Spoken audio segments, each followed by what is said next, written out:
La historia de la dinastía Rothschild.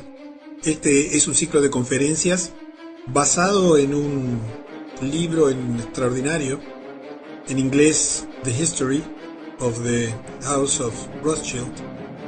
Una historia que comienza por allá por 1743, que lleva apenas 250 años, un poquito más, pero que nos va a dar su conocimiento una comprensión completa de lo que verdaderamente está ocurriendo en el mundo y de lo que ocurre tras de la escena que tú ves a diario y que muchas veces te resulta inexplicable.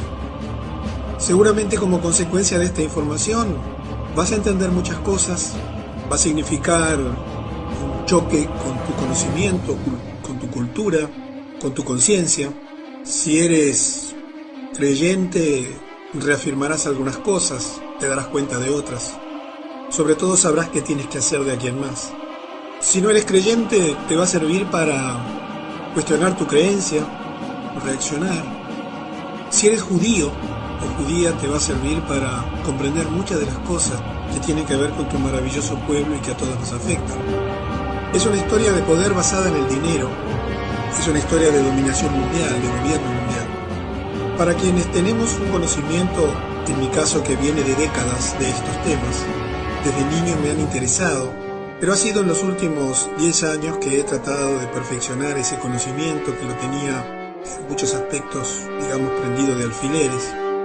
Esta información puede resultar una manera de sistematizar el conocimiento, de ordenarlo, pero para aquellos que no tienen conocimiento de estas cosas, la inmensa mayoría de las personas, es un conocimiento que impacta, que sorprende, que golpea, que te obliga a cambiar, a pensar, a replantearte cosas. Es difícil alejarse del subjetivismo o de la interpretación de los hechos que yo te voy a contar. Por eso he elegido como procedimiento una descripción cronológica de hechos, de sucesos absolutamente comprobables. Todo lo que yo te voy a decir en estas conferencias, en estas charlas que tendremos en las próximas semanas, son absolutamente verificables. Por ahora la Internet es libre, por ahora, no por mucho tiempo más.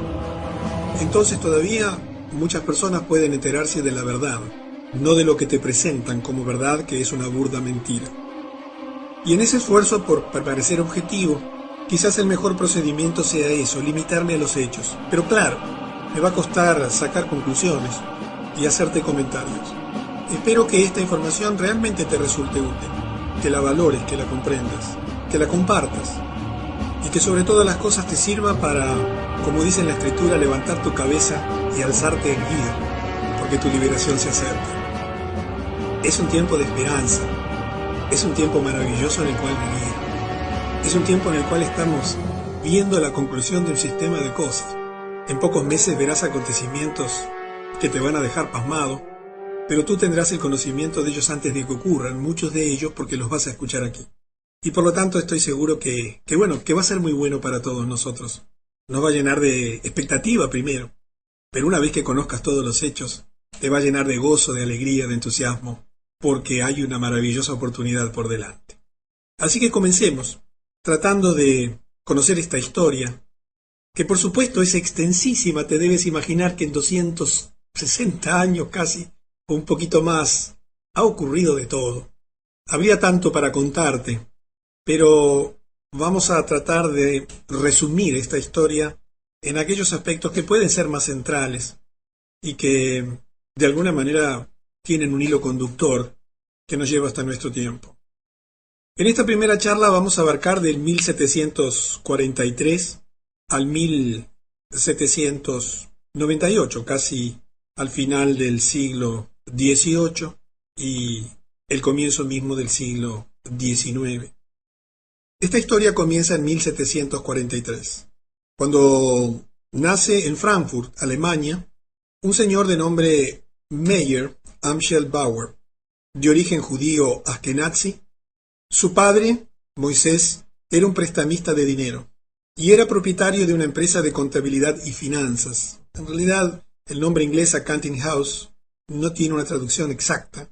Y Moisés coloca un cartel, el padre de Meyer, coloca un cartel rojo sobre la puerta de entrada de su oficina contable. Este hombre conocía muy bien lo que estaba haciendo. Este signo que él coloca en aquel momento era un hexagrama rojo que geométricamente y numéricamente se traduce en el número 666 y que tú lo tienes allí a la vista. Este hexagrama, después también puedes buscar por la palabra hexagrama en Internet a través de Google, tiene un significado importantísimo a lo largo de esta historia y después vas a ver muchos detalles sobre eso.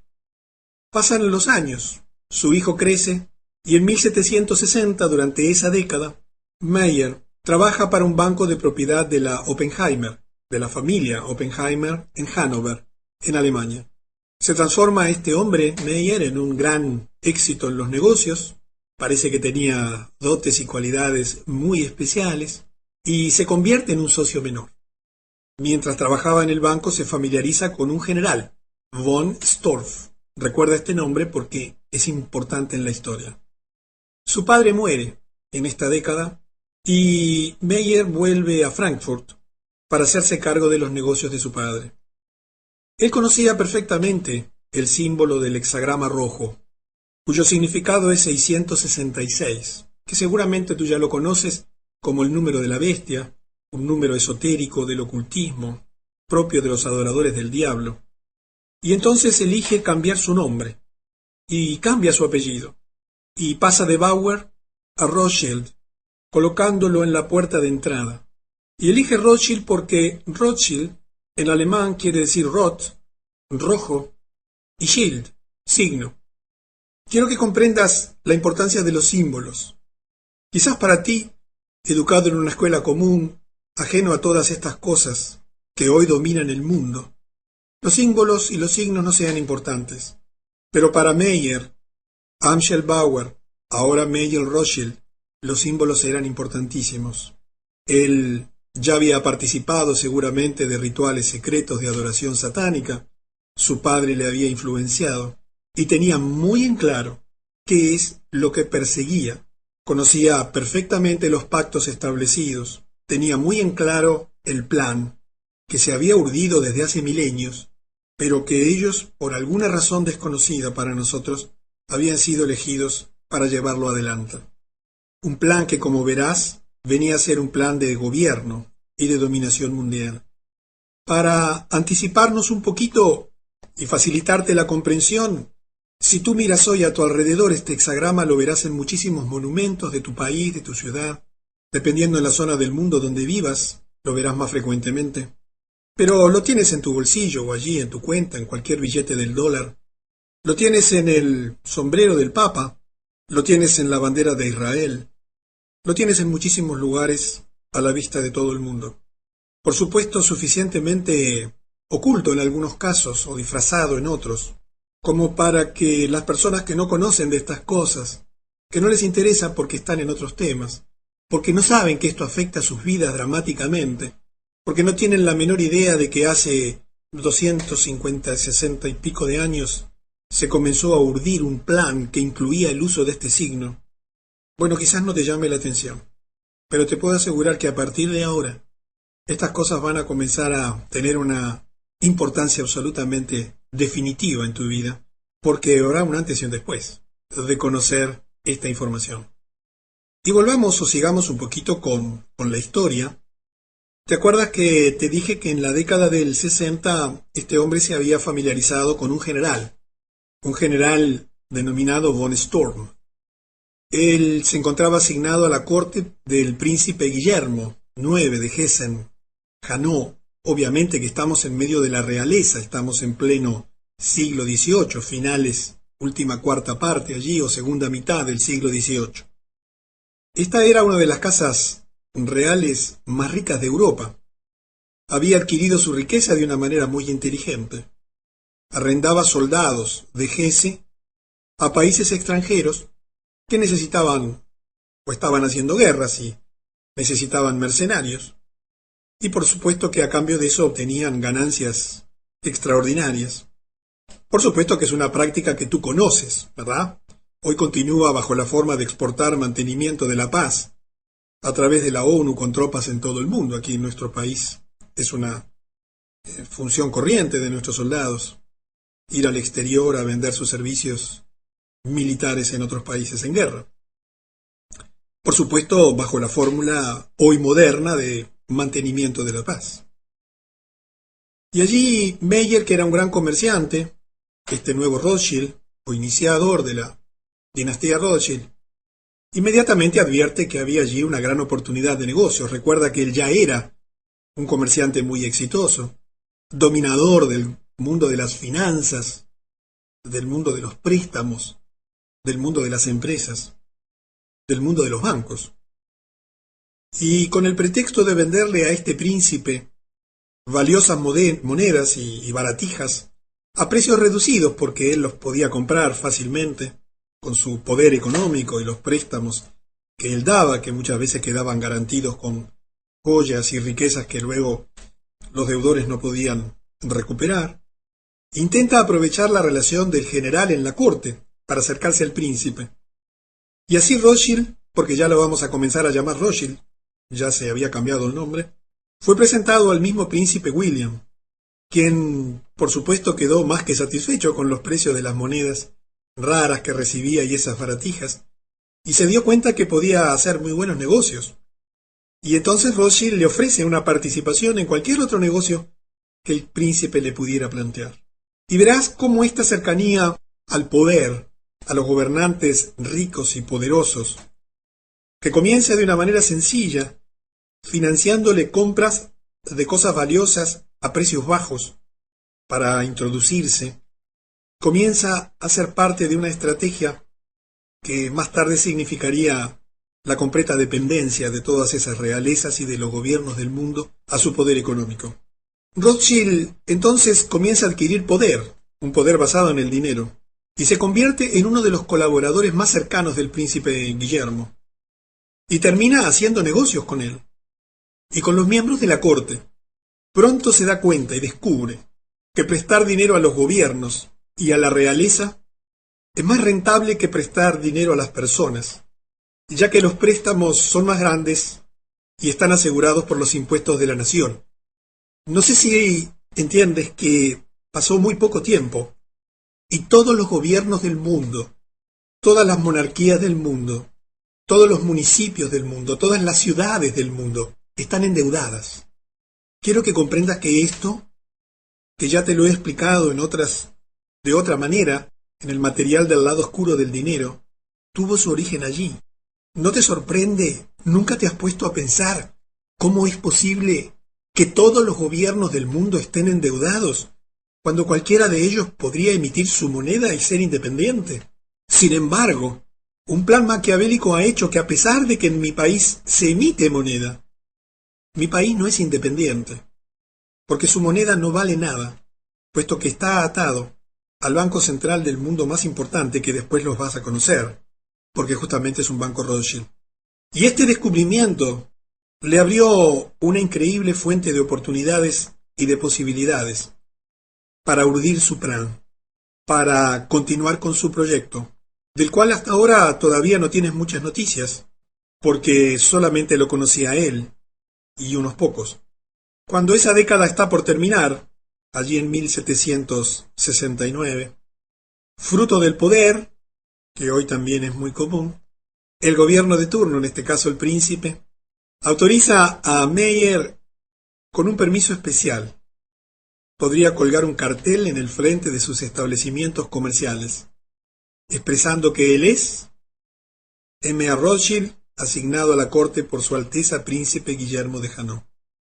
Este tipo de concesiones por parte de los gobiernos a quienes le favorecen con dinero y con negocios, seguramente que lo ves en tu país, seguramente que en forma permanente ves condecoraciones y reconocimientos de gobiernos a figuras importantes. Cuando los veas, bueno, ya sabes a qué grupo pertenecen y por qué reciben esas condecoraciones. Y el tiempo va pasando. La vida continúa, el plan también. Y llega 1770, un año absolutamente clave en la historia de la humanidad. Y dentro de ese año, allí Meyer redacta un proyecto de la creación de los Illuminatis, o mejor dicho, redacta un proyecto para la creación de los Illuminati, y le da el desarrollo y la formulación de ese proyecto a Adam Weishaupt, un cripto judío, Ashkenazi, exteriormente de fe católica romana.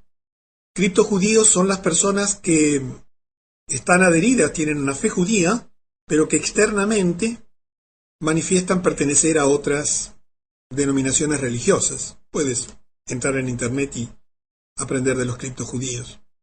Y le da este encargo. Meyer elabora el proyecto, lo redacta, establece sus bases y se encarga Adam de su desarrollo, de su instrumentación. Los Illuminati se basarían en las enseñanzas del Talmud, que son a su vez las enseñanzas del rabino judío. El nombre es sorprendente para ti, pero para ellos era muy importante. Illuminati era muy apropiado para Rothschild y sus ideas, ya que este es un término luciferino, satánico, que significa guardianes de la luz. Seguramente que has oído hablar de los Illuminati, mucho más si has escuchado alguna de las conferencias o seguramente los ves de vez en cuando en alguna información. Pero esta historia comenzó allí. Está afectando severamente tu vida y la mía. Aquí algunos datos familiares, porque una de las cosas que es parte de esa dinastía es casarse entre ellos, no mezclarse con quienes no pertenecen a la familia. No sé si sabes de esto, pero es muy propio de las sociedades secretas. Y en 1743 se casó con Gutel Schnapper. Por supuesto son todos judíos eskenazi, todas personas de ese origen. Y en 1773 nace Amschel, un personaje también importante en la historia, el primero de los hijos de Meyer. Y él, como todos sus hermanos que lo siguen, entrarían en el negocio de la familia a la edad de 12 años. En la próxima conferencia te voy a contar de algunas de las cosas que ellos hacen para manejar ese clan familiar y cómo tienen ciertos requisitos y leyes, criterios o principios que todos deben respetar obligatoriamente.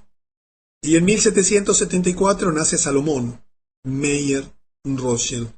Simplemente, si bien no le vamos a dar mucha atención a los nacimientos y a los casamientos y demás, quiero que comprendas que mientras el plan se va desarrollando, se va urdiendo también una dinastía, se va creando una dinastía, que luego implica la vinculación con una serie de familias, porque comenzaron a aparecer otras personas que por razones de intereses comerciales y financieros y políticos y militares, que por supuesto integraban siempre la realeza o familias de alto poder económico o de mucho prestigio, comienzan a repartir el poder, pero siempre entre un grupo muy pequeño.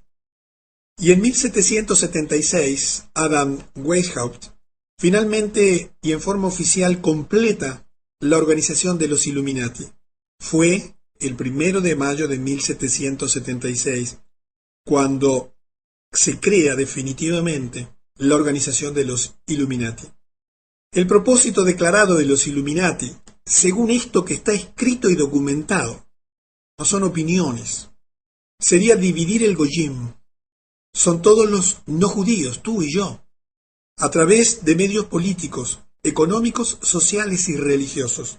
Y aquí quiero hacer una precisión porque también incluía a muchos judíos que ellos no consideran como tales.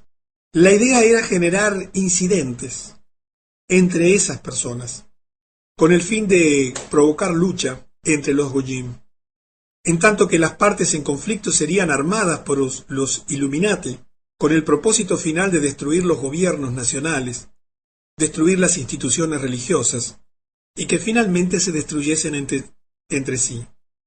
Quizás este proyecto te resulte diabólico, es exactamente eso, un proyecto satánico. Quizás que recién comienzas a conocer algunos detalles, todavía no lo puedas asociar muy bien con lo que está ocurriendo, pero aguarda que en breve tendrás el desarrollo de esto, que en ese momento, el 1 de mayo de 1776, se pone por escrito, en documentos, que dan lugar al nacimiento de una organización poderosísima en el mundo que tendría estos propósitos declarados. No eran opiniones o interpretaciones, no son opiniones o interpretaciones de historiadores. Está documentado y escrito. Y eso es lo que comenzaron a hacer. Dividir a todos los no judíos a través de medios políticos, económicos, sociales y religiosos. Generar artificialmente conflictos, guerras, conflictos sindicales, sociales, étnicos, de todo tipo. Financiar las armas de ambas partes, de todas las partes en el conflicto, con el propósito final de destruirlos. Quizás te sorprenda, te vuelvo a repetir, quizás te resulte inverosímil, pero si sigues atento al desarrollo de esta historia, verás que todo encaja y que finalmente comprendes el rompecabezas. Y comprendes cómo aquello que se decidió, se instrumentó y está funcionando. En ese mismo año, Weishaupt pronto se infiltra en la Orden Continental, que era una orden secreta, masónica, con esta doctrina Illuminati, y establece la Logia del Gran Oriente, una de las principales logias masónicas del mundo hasta el día de hoy, como su cuartel secreto. Quiero que conozcas su emblema, uno de los tantos: libertad, igualdad y fraternidad. ¿Te suena? En la escuela te hablaron de eso, después vas a ver, y también te hablaron de eso, si no mal no recuerdo, en el liceo, y ahora el 4 de julio reciente en Francia celebraron algo de esto. Lo tienes en cualquiera de los obeliscos de tu ciudad. Libertad, igualdad y fraternidad. Todo esto fue hecho bajo las órdenes y las finanzas del mayor, del Mayer Rothschild y su influencia. Así es como el concepto de las logias se ha extendido y es seguido en todo el mundo masónico hasta la actualidad, porque había un plan escrito y una instrucción precisa de llevarlo a cabo a cualquier costo y de cualquier manera, sin interrupciones de nadie, como después te vas a enterar. También Weishaupt reclutó 2.000 seguidores, pagos. Mira que el dinero no era una limitante, como tampoco lo es hoy, incluyendo los hombres más inteligentes en el campo de las artes, las letras, la educación, la ciencia, las finanzas y la industria. Se les instruyó para aplicar los siguientes métodos con el fin de controlar a la gente. Te vuelvo a repetir, no estoy interpretando nada, ni quien escribió este libro en el cual están basadas estas conferencias ha inventado o interpretado. Esto está escrito por los Illuminati en su documento, en su acta de fundación, digamos así. Primero, y presta atención, utilizar el dinero y el soborno sexual para obtener el control de los hombres en los lugares más altos de los diferentes niveles de todos los gobiernos y otros campos de actividad. Una vez que las personas influyentes hubiesen caído por las mentiras, engaños y tentaciones de los Illuminati, deberían ser sometidas a servidumbre por la aplicación de políticas y otras formas de chantaje, amenazas de ruina financiera, de exposición pública, amenazas impositivas e inclusive la muerte, a ellos y también a miembros de sus familias. Suena duro, ¿verdad? Suena malo, suena perverso. ¿Te sorprendes? Vamos al segundo objetivo: vincularse en colegios y universidades para relacionarse con estudiantes poseedores de una capacidad mental excepcional, pertenecientes a familias bien educadas, con inclinaciones internacionales, y recomendar su formación especial en relaciones internacionales, con la idea central de que solo un gobierno mundial puede poner fin a las guerras y los conflictos recurrentes. Esta formación especial, por supuesto, sería proporcionada a los seleccionados mediante la concesión de becas pagadas por los Illuminati. Si vives en Estados Unidos, esto es moneda corriente. ¿Entiendes cuándo nació y por qué existe?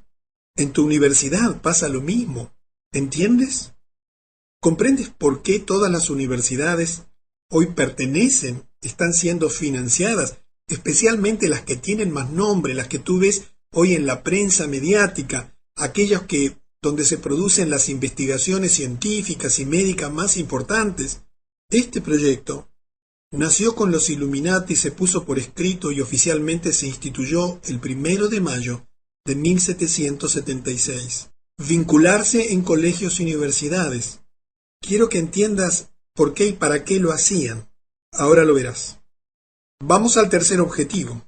El tercer objetivo también es parte de esta terrible urdimbre, de este macabro plan. Todas las personas influyentes, atrapadas bajo el control de los Illuminati, más los estudiantes que hubiesen sido especialmente educados y entrenados, se utilizarían como agentes en los gobiernos, en todos los gobiernos, ubicándolos como expertos y especialistas detrás de la escena. ¿Entiendes el objetivo? Te lo aclaro. Así podrían aconsejar a los altos ejecutivos para que adoptasen políticas que en el largo plazo servirían a los planes secretos de la conspiración Illuminati de un solo gobierno, y causar la destrucción de los gobiernos y las religiones en los que hubiesen sido elegidos o designados para servir. ¿Notas algún parecido con la realidad? Seguramente ya te has dado cuenta que quienes gobiernan no gobiernan, sino que simplemente ocupan cargos políticos y que deben favores bajo la forma de dinero o de otras cosas, o de negociados, y que simplemente están para cumplir un rol aparente, pero detrás de bambalinas está esta gente, que expresamente, como parte de sus propósitos fundacionales, utilizarían como agentes en todos los gobiernos, ubicándolos como expertos y especialistas detrás de la escena. Hoy dominan absolutamente toda la escena, de todo lo que te imagines, absolutamente todo. Y tienes un símbolo allí a la derecha, pero todavía no vamos a hablar de los símbolos. Los vas a ir conociendo en la medida de que avance esta historia. Y sigamos avanzando porque nos vamos a acercar a hechos excelentes, pero veamos el cuarto objetivo, que también lo conoces perfectamente, y es el siguiente: obtener el absoluto control de la prensa. En ese momento el único medio de comunicación social que distribuía la información al público, la prensa escrita.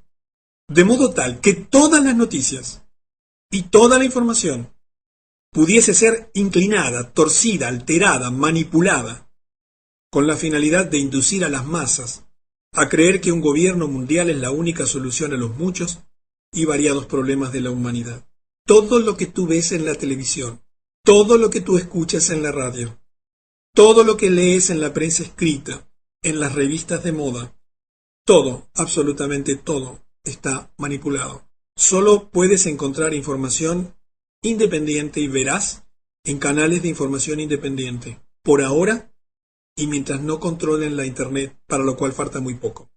Tú ya lo sabes, por eso entiendes cómo es inexplicable muchísimas de las cosas que ocurren, cómo se crean realidades de la nada, cómo de un día para otro comienzan a difundir noticias en forma absolutamente sorprendente, y la gente, absolutamente adormecida por los medios de comunicación, cree que es verdad. Ya la gente ha comenzado a despertar. Así que tienes 4 motivos, 4 propósitos, absolutamente macabros. Y ya que está terminando el siglo, y ya habíamos comenzado, porque esto se puso por escrito en el 76 y comenzó a instrumentarse, bueno, vamos a empezar a dar pasos en concreto. Y entonces en 1784 los Illuminati deciden algo que cambió el mundo. Adam Weishaupt emitió una orden según la cual la Revolución Francesa debería comenzar bajo la forma de un libro con la firma de Maximiliano Robespierre. Aguarda, no te retires porque quizás, claro, esto lucha y choca con lo que te enseñaron en la escuela, ¿no es verdad? Porque la Revolución Francesa empezó mucho después, 5 años después. ¿Pero qué ocurrió? Este libro fue escrito por uno de los socios de Weishaupt, Xavier Schwab, puedes buscarlo en internet, y enviado por un mensajero de Frankfurt a París. Sin embargo, en el camino ocurre un hecho fortuito, quizás la divinidad, vaya a saber, la providencia, o la casualidad, y se alteró la historia transitoriamente. El mensajero fue golpeado por un rayo. El libro que detallaba el plan fue descubierto por la policía bávara y entregado a las autoridades bávaras. Como consecuencia, el gobierno de Baviera ordena a la policía atacar a las logias masónicas de Weishaupt, del Gran Oriente y las casas de sus colegas más influyentes. Es evidente que las autoridades de Baviera estaban convencidos que el libro que se descubrió era una amenaza muy real de un grupo privado de personas influyentes de utilizar las guerras y revoluciones para alcanzar sus fines políticos. Te desafío a que leas cualquier libro de historia en el cual hoy aprenden tus hijos y tú has aprendido, por supuesto elaborados por la UNESCO desde las Naciones Unidas, a ver si encuentras esta historia, absolutamente documentada, en los registros oficiales. Te van a llevar a la sorpresa de lo que ocurrió después. Porque el gobierno bávaro, que obviamente era un gobierno monárquico, entendió el riesgo. Y entonces, en el año siguiente, en 1785, declara fuera de la ley a los Illuminati y ordena cerrar todas las logias del Gran Oriente.